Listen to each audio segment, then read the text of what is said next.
YouTube is under new pressure this morning after a New York Times investigation outlines YouTube's ongoing struggle to protect kids from predators online. And it comes after the platform blocked commenting abilities on videos featuring children.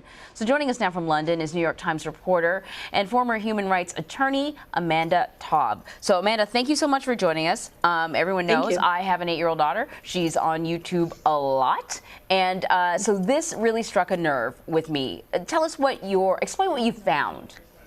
So we were working with a team of researchers at Harvard University, and what they discovered was that YouTube's recommendations algorithm, which is what generates that pane of watch next suggestions after you watch a video, was curating videos of partially dressed children in bikinis, children doing gymnastics, things like that, and showing them to people who had come to YouTube for sexual content. So people who had just watched kind of softcore porn material or other things involving adults in sexual situations, the algorithm would eventually lead a subset of those people to look at these videos of young children. And you started the article by describing sort of just a family fun day at the pool video that got uploaded, and suddenly there were thousands and thousands of views. And I remember when reading about child pornography online or on the dark web, one of the things that I thought was really interesting was that a lot of the videos that are uncovered are not sexually explicit. They're just kids being kids, maybe wearing a pair of shorts or something along those lines, the sort of stuff that you might upload to YouTube because you thought it was cute or funny and you thought people would find it entertaining to watch, of your own family. Right, exactly. I mean, the vast majority of these videos, as far as we could tell, were just normal home movies, things that parents or the children themselves had made and put on YouTube. I spoke to a mother in Brazil whose daughter had been one of the ones who posted these videos. She and a friend had YouTube channels. They posted, silly videos of themselves playing, and they normally just got a few dozen views. They were not popular channels at all.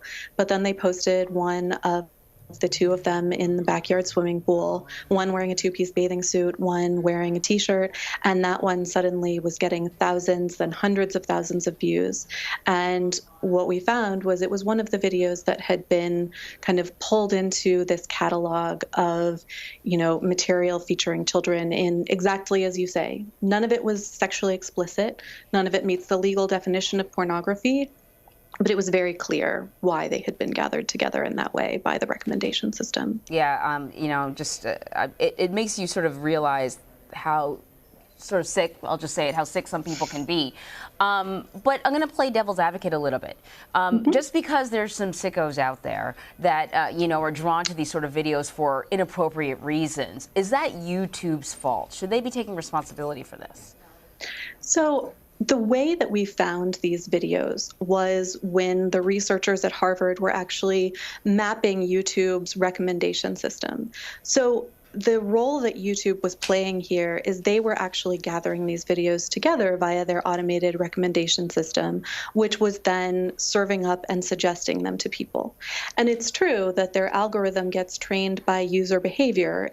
So certainly, as you put it, there are some sick people out there, and it seems like maybe the algorithm has learned that there is a subset that will keep clicking and keep watching, and that it's a good way to boost watch time to cater to them, because the algorithm doesn't have any moral sense or anything like that. But this was not just that people were, looking for these videos. It was not just people who actively were seeking out content involving children in revealing situations. This was actually something that YouTube's algorithm was collating and curating and suggesting to people.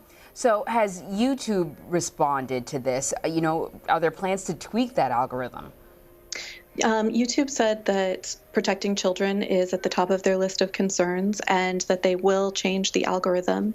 They haven't been able to give us details about how it will change. And when we asked about the suggestion that one of the Harvard experts had, which was just to turn off the recommendation algorithm when it came to videos of young children, YouTube said that they would not be willing to do that because that's where the majority of clicks come from, that's where most of the views come from, and they were concerned, they said, about the impact on creators creators if young children's videos could no longer be included in the recommendation system.